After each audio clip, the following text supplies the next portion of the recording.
Hey everyone, how's it going? Welcome to NoDQ&A video right here on NoDQ.com, as well as the YouTube channel and NoDQ&A videos affiliate, ringsidenews.com. We have WWE Clash of Champions this coming Sunday night live on the WWE Network. NoDQ.com, of course, has you covered with the latest news, rumors, and of course, live results coverage.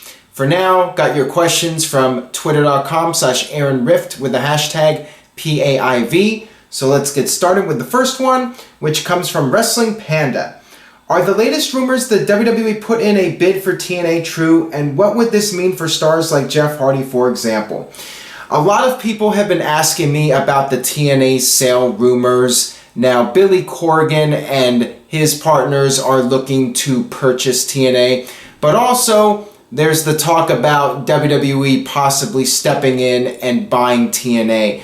Now, I think WWE would definitely be interested in the tape library from TNA, especially since guys like AJ Styles are on top in WWE, and WWE could make some money off of the TNA footage of AJ Styles. And you look at guys like Samoa Joe and Bobby Roode, it seems to be a good investment for WWE to acquire TNA's library. Now, I highly doubt WWE will actually make TNA a brand and do another invasion storyline with TNA like they did with WCW. That I'm not expecting, and I'm also not expecting WWE, if they did buy TNA, I would not expect them to acquire a lot of the talents. When WWE bought WCW, they picked up a good dozen guys, if not more than that.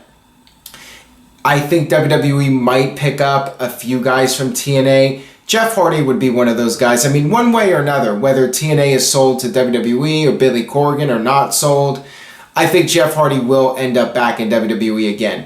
I think WWE might pick up guys like EC3 and a few of the top tier TNA guys, but that would be about it. This one comes from Joshua. If WWE really does buy TNA, what do you think will happen to someone like Drew Galloway? Drew Galloway, I think that WWE might pick him up. Again, it's going to come down to the very top tier guys. I think WWE might pick up 3 or 4 of the top TNA stars. One would argue that Drew Galloway is one of the top TNA stars. You know, maybe EC3 and a few other guys, but it's a big question mark. I mean, there's so many guys that are looking to get into WWE right now as it is. Guys on the indie scene, and the two rosters, Raw and SmackDown, are getting very crowded. And you have guys from NXT waiting to be called up, and guys from the cruiserweight division waiting to be called up. So it might be tough for somebody like Drew Galloway to get back into WWE, but I think he would be on the short list of guys that WWE would definitely consider bringing back if TNA shut down and WWE acquired TNA. This one comes from Richard Henderson. What are the chances of Triple H costing Seth Rollins the match at Clash of Champions? Can you see them at next month's Hell in a Cell match? Somebody else asked me about Triple H and Rollins possibly at Hell in a Cell, and if that's too soon. I talked about this on NoDQ Live. I think that WWE should go in that direction, Triple H versus Seth Rollins. WrestleMania might be too far away, and I'm not so sure WWE could drag it out and keep that storyline fresh. So perhaps WWE might want to just go ahead with that storyline now and strike the iron when it's hot and do that match maybe at Hell in the Cell, and then perhaps do another match at Survivor Series. Do the feud now instead of waiting until WrestleMania. It just seems the timing is right to do the angle now and do the match as soon as possible. So yeah, I could very well see Triple H costing Seth Rollins. In fact, on the predictions video I did with David Payne, I predict Triple H to cost Seth Rollins the match. We haven't seen Triple H for several weeks, and I think that that makes the most sense. Triple H getting involved, and then Triple H feuds with Seth Rollins, and they finally have their big one-on-one match. This one comes from Daniel Jobber. Do you think Seth Rollins coming out at the end of Raw was about saving Roman or more about stopping Owens? New or old alliance? Of course, Seth Rollins is going to make it clear, the character is going to say, oh, he just did it to take out the other guys, Kevin Owens specifically. But I could see there being a reunion between Seth Rollins and Roman Reigns. You know, fans have been talking about a possible Shield reunion, and time will tell. I mean, a lot of it depends on what's going on with Ambrose at this point. Now, WWE could always do brand versus brand and have Raw and SmackDown together on a team. They could find a way around it, or have Dean Ambrose drafted to Raw and do a Shield reunion. I think it'll happen one day. Will it happen in the immediate future? That I'm not so sure about. But yeah, I like the idea of maybe a Roman Reigns and Seth Rollins tease for them to possibly reunite the Shield one day. But for now, there's really no need for them to form an alliance, and it kind of makes Seth Rollins the cool babyface when he's not aligning himself with Roman Reigns. If anything, aligning himself with Reigns might lose him some cool points with some of the fans. This one comes from the Spectre, NWO. I know Bayley is over with the crowd, but do you feel it is too early for her to win the women's title? Perhaps, but the way things have gone with Sasha Banks' injury, that could have forced WWE to change their original plans. I highly doubt Bayley was planned to be the women's champion until Sasha Banks got hurt and had to drop the title at SummerSlam.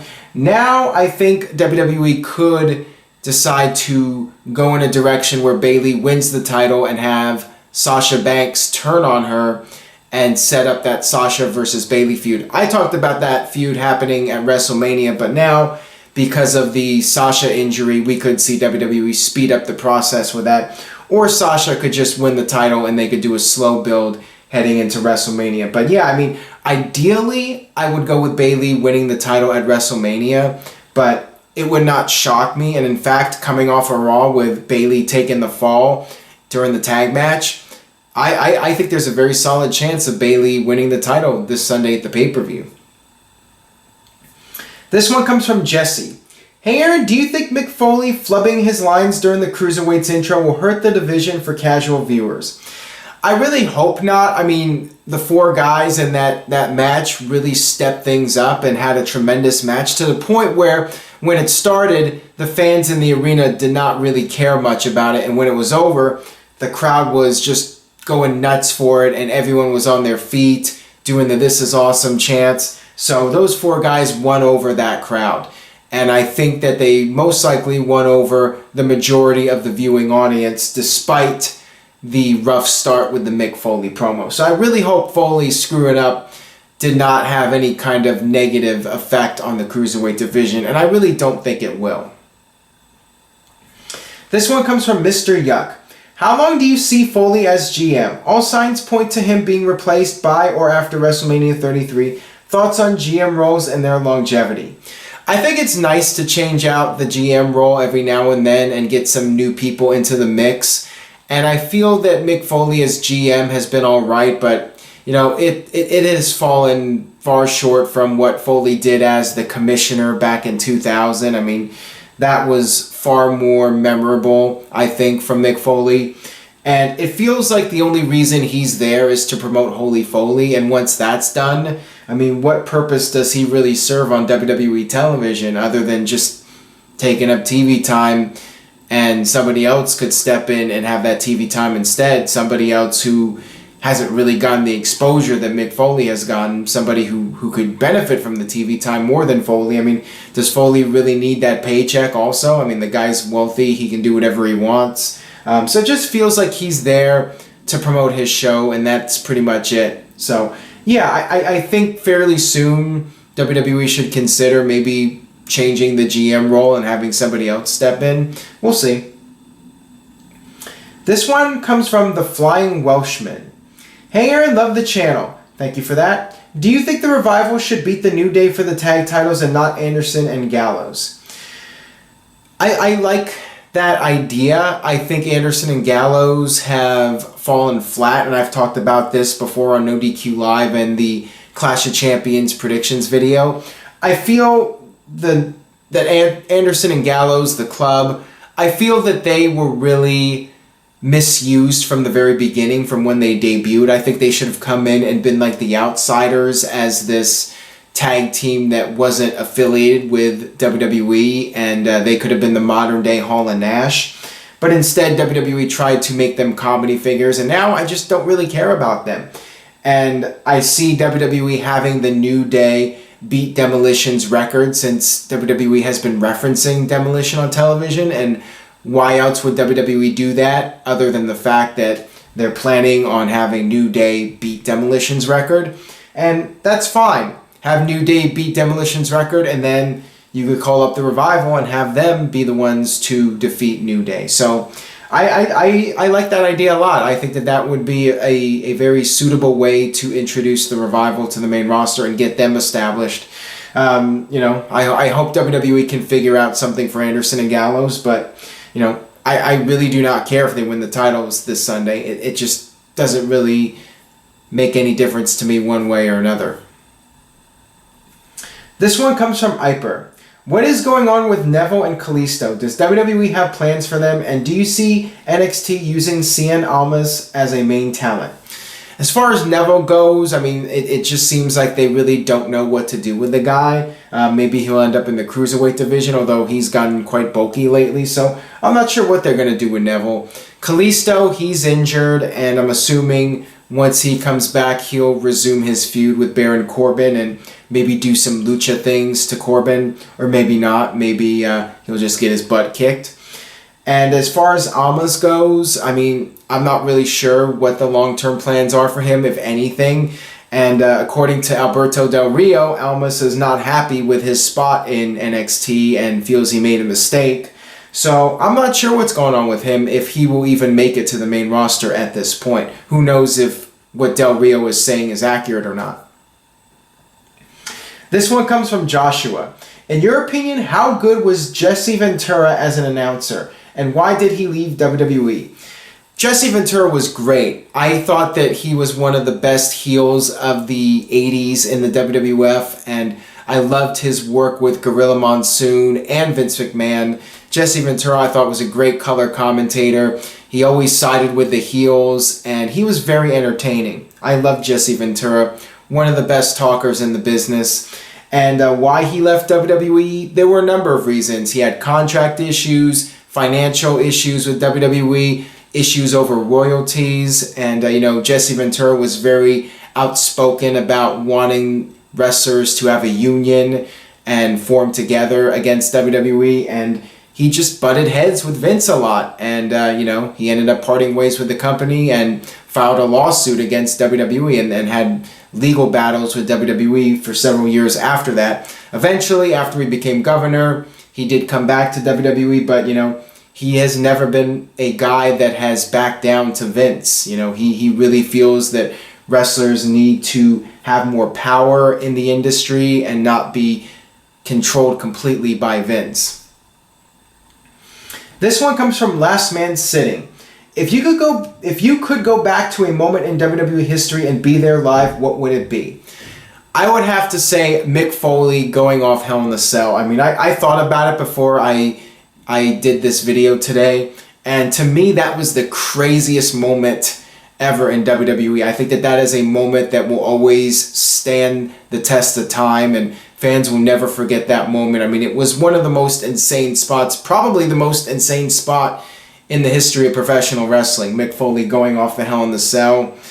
Just one of those crazy moments that could never truly be replicated. No matter how many times you had Mick Foley going off the cage or Shane McMahon going off the cage. I mean, Foley going off that first time was a one-of-a-kind moment. I mean, what can I say? And I think that would be my choice if I had to go back and pick one specific moment that I could witness live in person. That'll do it for this edition of NoDQ&A video. Thanks as always for watching. If you enjoyed today's video, please share it with a friend on Facebook and Twitter. And of course, stay tuned to NoDQ.com for the very latest regarding Clash of Champions, as well as No Mercy, which is coming up in a little over 2 weeks' time. We just have these pay-per-views coming one after another. NoDQ.com will continue having you covered. And for the review video coming up after Clash of Champions, hopefully we'll have better quality audio. I mean, I'm looking into doing Skype this time. I think Google Hangouts is just not going to work out. So I apologize for the quality of the predictions video with the echoing. You know, Google Hangouts has been very unstable. Sometimes the audio is good, sometimes the video is good, sometimes it's not.